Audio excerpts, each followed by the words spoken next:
Lauren, thank you so much for coming on today. I know you've been doing quite the blitz of media interviews lately. Yeah, no, thanks for having me on, Chase. It's always a lot of fun to be on your webcast, and yeah, I mean, we'll probably just dive right in. But we were chatting about this before we jumped on live that I'm a bit fried from literally 20 media interviews in the last 10 days, and Wow. everything from Wall Street Journal, New York Times, Washington Post, CNBC Business, AP, uh, down to I did a, local Colorado, Denver, Colorado TV news station and everything in between. And it's just not stopping, right?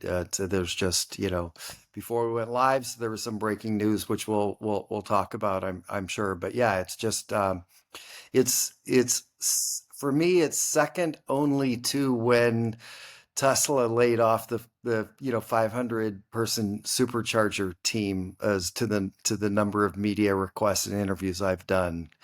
It's just sort of crazy. So some people like to say, it's like, yeah, Lauren, thank Trump and Musk for all the attention. I was going to say better to be busy than bored. And I think, what are we on? Only week three, or we've gone into week four officially. So Yeah, you've got to, who I think, what is knows? another 200, 200 or so more to go. But Yeah, it's always great to have you on. We've had you on now for quite a few episodes, and we've got yeah, another panel coming up with you and the other guys on. But yeah. just in case anyone listening isn't familiar with Paren and what your team's doing, which I think is just so fascinating, and it's just covering the space so well, can you just share a little bit Yeah, about that realm, and yeah, then we'll yeah. get into it.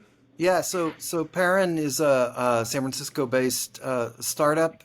We're a EV charging data and analysis firm. I also just from hold over my business EV adoption, which was acquired back in September, and I joined at the same time as chief analyst. But really, what we're doing is we're tracking all things EV charging with a specific focus right now around fast charging. So we're tracking everything from just what is all the charging infrastructure out there, the number of stations and ports and hardware and growth by state, by network, et cetera. But really what we're about is helping companies understand really two things. One is where they probably want to locate new chargers. So we track utilization, session data, reliability data all around. Right now, more than 37,000 fast chargers in the US, and headed towards more of them,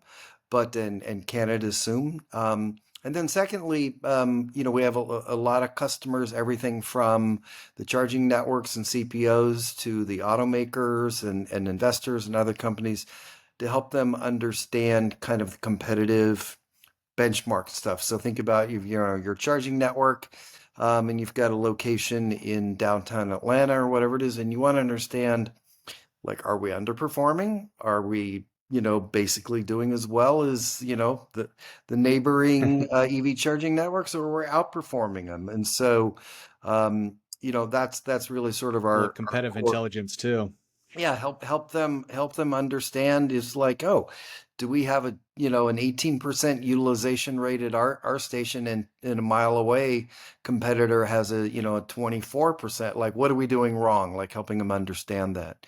And long term, and then we can move on to the core topic is of the day is we're really going to pipe our data into the in-car navigation of EVs in the future. And so if you're driving down the highway and you know you're going to have to stop in an hour or two or whatever it is to charge, we'll tell you basically which charging stations you should go to based on safety, lighting, price, availability, power levels. Is it working or not? Is there spaces available?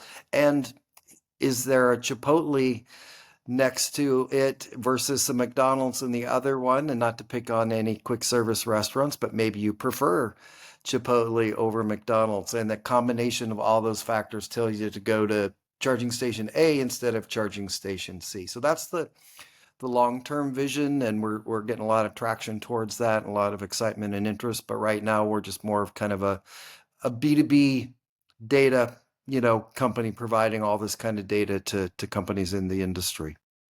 Yeah, and I really appreciate that overview because obviously what you're talking about right now has such a large impact for what we're going to be talking about today. And I think the future of what you shared, and also I guess just to call it out, we had Bill Farrow on previously, your CTO at Paren, Yeah. and he actually also just had a great interview with Tom Malogny. I was even watching a little bit earlier today, just